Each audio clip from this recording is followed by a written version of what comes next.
ഇന്നത്തെ വീഡിയോ എന്താണെന്ന് വെച്ച് കഴിഞ്ഞാൽ നമ്മുടെ അടുത്തിപ്പോൾ ഒരു ക്രിപ്റ്റോ കറൻസി ഉണ്ട്. ക്രിപ്റ്റോ കറൻസി എങ്ങനെ വാങ്ങാം, ബിറ്റ് കോയിൻ എങ്ങനെ വാങ്ങാം എന്നുള്ള വീഡിയോ ഞാൻ ആദ്യം ചെയ്തിട്ടുണ്ട്. ബിറ്റ് കോയിൻ എങ്ങനെ വാങ്ങാം, ഏത് കോയിനായാലും എങ്ങനെ വാങ്ങാം എന്നുള്ളത്.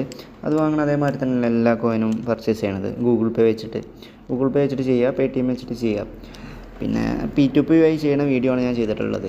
നമ്മളെ ഈ വീഡിയോ എന്താണെന്ന് വെച്ച് കഴിഞ്ഞാൽ അതിപ്പോൾ നമ്മുടെ അങ്ങനെ വാങ്ങിയ ക്രിപ്റ്റോ കറൻസി ഉണ്ടോ, നമ്മളിപ്പോൾ ഉദാഹരണം നമ്മൾ ബൈനാൻസിൽ വാങ്ങിയതാണെങ്കിൽ, ഇപ്പോൾ ഉദാഹരണത്തിന് XRP കോയിനാണ് വാങ്ങിയത്.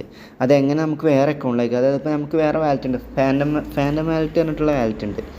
അതിലേക്കാണെങ്കിലും അല്ലെങ്കിൽ KuCoinലേക്കാണെങ്കിലും ഏതിലേക്കാണെങ്കിലും അതിലെങ്ങനെ അത് ക്രിപ്റ്റോ അങ്ങോട്ടും ഇങ്ങോട്ടും ട്രാൻസ്ഫർ ചെയ്യണമല്ലേ, അതെങ്ങനെയെന്നുള്ളതാണ് ഞാൻ കാണിച്ചു തരുന്നത്. അറിയാത്തവർക്ക് വേണ്ടിയുള്ള മാത്രമുള്ള വീഡിയോ ആണ്, അറിഞ്ഞോളി, സ്കിപ്പ് ചെയ്തോളി. അതായത് ഫസ്റ്റ് നമ്മൾ ബൈനാൻസ് എടുത്തിട്ട് പോർട്ട്ഫോളിയോ എടുക്കുക. പോർട്ട്ഫോളിയോയുടെ ടേക്ക് ഔട്ട് എടുത്തിട്ട് സെൽ ക്രിപ്റ്റോ വിഡ്രോ എന്നുണ്ടാവും, അല്ലെങ്കിൽ വിഡ്രോ എടുക്കുക. വിഡ്രോ ചെയ്തിട്ട് XRP കോയിൻ ആണെങ്കിൽ XRP കോയിന് ഇതിൽ ഇവിടെ മറ്റേ അഡ്രസ്സ് ഉണ്ടല്ലോ, അത് ഞാൻ ജസ്റ്റ് പറയണുള്ളൂ കേട്ടോ. അതായത് ഇപ്പോൾ XRP കോയിനാണ് നിങ്ങൾ വേറെ ഇതിലേക്ക് അയക്കണമെങ്കിൽ അതായത് ഇപ്പോൾ ഉദാഹരണത്തിന് ഇപ്പോൾ KuCoinലാണെങ്കിൽ XRP കോയിനാണ് നിങ്ങൾ അയക്കണമെങ്കിൽ ഡെപ്പോസിറ്റ്, ഇതിലാകുമ്പോൾ ഡെപ്പോസിറ്റ് ആൻഡ് ബൈ ക്രിപ്റ്റോ എന്നുണ്ടാവും. അതിൽ ഡെപ്പോസിറ്റ് എടുക്കുക. ഡെപ്പോസിറ്റ് എടുത്തിട്ട് XRP കോയിനല്ലേ, XRP കോയിൻ എടുക്കുക. ഇതിലിതാ ഈ നെറ്റ്വർക്ക് വഴിയാണ് ഇതെടുക്കുക, ഇങ്ങോട്ടിട്ടെടുക്കുക. ഇനി ഈ അഡ്രസ്സില്ലേ, ഈ അഡ്രസ്സ് കോപ്പി ചെയ്തിട്ട് ഇവിടെ നിൽക്കുക. ഇതിൽ നമ്മൾ അയക്കേണ്ട അഡ്രസ്സ് നമ്മൾ കോപ്പി ചെയ്തിട്ടുണ്ട്. അഡ്രസ്സ് കോപ്പി ചെയ്യുമ്പോൾ കറക്റ്റായിട്ട് നോക്കിക്കൊണ്ടു ഇതിൽ നിൽക്കുക. ഇതിലിപ്പോൾ നെറ്റ്വർക്കൊക്കെ ഓട്ടോമാറ്റിക്കായി വന്നിട്ടുണ്ട്. പിന്നെ ടാഗില്ലേ, ഈ ടാഗിൻ്റെ ഇവിടെ ഇപ്പോൾ ഇതിലിതാ ഇത് കോപ്പി ചെയ്തിട്ട് ഇവിടെ പേസ്റ്റ് ചെയ്യുക. ഇനി ഇവിടെ മിനിമം എത്ര അയക്കണം എന്നുള്ളതുണ്ട്. ഇതിലിതാ മിനിമം 8 വേണം. മിനിമം XRP 8 XRP എങ്കിലും വേണം അയക്കണം എന്നുണ്ടെങ്കിൽ. എൻ്റെ അടുത്ത് ഇപ്പോൾ അത്ര ഇല്ല, ഞാൻ ജസ്റ്റ് കാണിക്കണമെന്നുള്ളൂ. അതായത് ഇപ്പോൾ 8 XRP ആണെങ്കിൽ ഇതിൽ വിഡ്രോ ചെയ്യാം. വിഡ്രോ ചെയ്ത് കഴിഞ്ഞാൽ നെറ്റ്വർക്ക് ഫീ ഏകദേശം 0.02 വരുന്നുണ്ട്. നെറ്റ്വർക്ക് ഫീ വരുന്നത് 0.02 ആണ് വരുന്നത്. ഇതിലിങ്ങനെ വിഡ്രോ ചെയ്ത് കഴിഞ്ഞാൽ നമ്മളിവിടെ അക്കൗണ്ടിലേക്ക് അത് ആഡ് ആവും. ഇത് ബാക്ക് അടിച്ച് കഴിഞ്ഞാൽ ഇത് സക്സസ്ഫുൾ എന്ന് കാണിക്കും. എന്നിട്ട് ബാക്ക് അടിച്ച് കഴിഞ്ഞാൽ നമ്മളെ അസറ്റിൽ പോയി കഴിഞ്ഞാൽ ഇതിൽ വരും. ഞാനിപ്പോൾ വിഡ്രോ ചെയ്തിട്ടില്ല. വിഡ്രോ ചെയ്യുകയാണെങ്കിൽ ഇപ്പോൾ ഇതിലേക്ക് വിഡ്രോ ചെയ്യുകയാണെങ്കിൽ അത് ഇതിൽ വന്ന് കിടക്കും. അങ്ങനെ തന്നെയാണ്, അങ്ങനെ സെയിം തന്നെയാണ് നമ്മളെ ഫാൻഡം വാലറ്റിലും. ഫാൻഡം വാലറ്റിൽ XRP കോയിൻ ഇല്ല. ഞാൻ തൽക്കാലം ബിറ്റ് കോയിൻ ഇനിയുള്ളത് എങ്ങനെ ഫാൻഡം വാലറ്റിലേക്ക് എങ്ങനെ വിഡ്രോ ചെയ്യുക എന്നുള്ളതാണ് കേട്ടോ കാണിക്കുന്നത്. എൻ്റെ അടുത്ത് ഇപ്പോൾ ബിറ്റ് കോയിൻ ഇല്ല, എൻ്റെ അടുത്ത് ഇപ്പോൾ XRP കോയിനേ ഉള്ളൂ. XRP കോയിൻ ചെയ്യുന്ന അതേമാതിരി തന്നെയാണ് ബിറ്റ് കോയിൻ ചെയ്യുള്ളതും. ഇപ്പോൾ ഞാൻ കാണിച്ചിട്ടുണ്ട്. പോർട്ട്ഫോളിയോ എടുക്കുക, ടേക്ക് ഔട്ട് എടുക്കുക, വിഡ്രോ എടുക്കുക, XRP എടുക്കുക. ഇതിപ്പോൾ ബിറ്റ് കോയിൻ ആണെന്ന് വിചാരിക്കുക.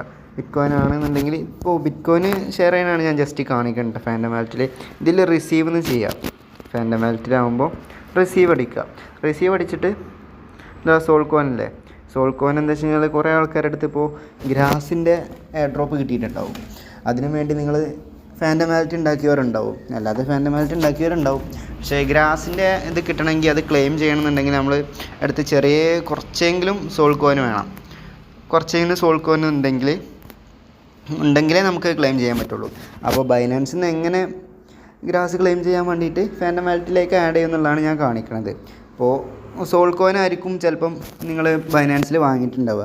അല്ലെങ്കിൽ ബിറ്റ് കോയിൻ ആണെങ്കിൽ ബിറ്റ് കോയിൻ എടുക്കുക. ബിറ്റ് കോയിൻ ആണെങ്കിൽ ഈ അഡ്രസ്സ് കോപ്പി ചെയ്യുക. അഡ്രസ്സ് കോപ്പി ചെയ്തിട്ട് ജസ്റ്റ് പേസ്റ്റ് ചെയ്യുക. ഇതിലിപ്പോൾ വരില്ല. പിന്നെ നിങ്ങൾ ഏത് നെറ്റ്വർക്കിലൂടെയാണ് അയക്കണമെന്ന് വെച്ചാൽ അതിൻ്റെത് അയക്കുക. അത്ര തന്നെ ഉള്ളൂ, സിമ്പിളാണ്. പിന്നെ മിനിമം എത്ര വേണമെന്നുള്ളതുണ്ട്.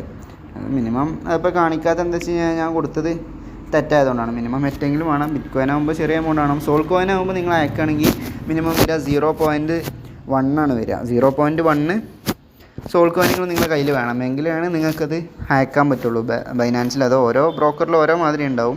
ഇപ്പോൾ ഞാനിപ്പോൾ ഫാൻഡം വാലറ്റിൽ കാണിച്ചു തരാം. ഫാൻഡം വാലറ്റിൽ ആഡ് ആയി കഴിഞ്ഞ് കഴിഞ്ഞാൽ ഇപ്പോൾ ഇത് മുകളിൽ തന്നെ ഇങ്ങനെ കാണിക്കും. ഇതിപ്പോൾ ഞാൻ കുറച്ചായി ഇട്ടിട്ട് എൻ്റെ അടുത്ത് ഇപ്പോൾ ഉള്ള എമൗണ്ട് ബാലൻസ് ഇതിലിങ്ങനെ കാണിക്കും. സോൾ കോയിനിൽ എൻ്റെ ബാലൻസ് കാണിക്കും. അടിയിൽ എൻ്റെ അടുത്ത് ഇപ്പോൾ ഉള്ളത് 0.08861 ആണ്. സോളാണ് എൻ്റെ അടുത്തുള്ളത്. ഏകദേശം പറയുകയാണെങ്കിൽ എത്രയാണ് എൻ്റെ അടുത്തുള്ളത്. പിന്നെ എൻ്റെ അടുത്ത് വേറെ കോയിനുണ്ട്, ഗ്രാസ് കോയിനുണ്ട്. നമുക്ക് ഏത് കോയിനാ വെച്ചാൽ അതാക്കാം. എനിക്കത് അപ്പോൾ ഞാനിപ്പോൾ ഇതിൻ്റെ രണ്ടിൻ്റെയും കാണിച്ചു. അതായത് ഇപ്പോൾ എങ്ങനെ അപ്പുറത്തെ അക്കൗണ്ടിലേക്ക് അയക്കാം, അതായത് ഇപ്പോൾ ഫാൻറ്റം വാലറ്റിലേക്ക് എങ്ങനെ അയക്കാം, അതായത് ബൈനാൻസിലേക്ക് എങ്ങനെ അയക്കാം, കുക്കോയിനിലേക്ക് എങ്ങനെ അയക്കാം എന്നുള്ളത് ഞാൻ കാണിച്ചു. ഇതൊക്കെ കാണിച്ചിട്ടുള്ളത് സിമ്പിളായിട്ടുള്ള പരിപാടിയാണ്. ആർക്കും ചെയ്യാൻ കഴിയുന്നതേ ഉള്ളൂ, നിങ്ങൾക്ക് തന്നെ ചെയ്യാൻ കഴിയണതേ ഉള്ളൂ. ഞാൻ അറിയാത്തവർക്ക് വേണ്ടിയുള്ള മാത്രം വീഡിയോ ആണിത്. എന്തെങ്കിലും തെറ്റുണ്ടെങ്കിൽ നിങ്ങൾ കമൻറ്റിൽ അറിയിക്കുക. അപ്പോൾ ഓക്കെ, ബൈ.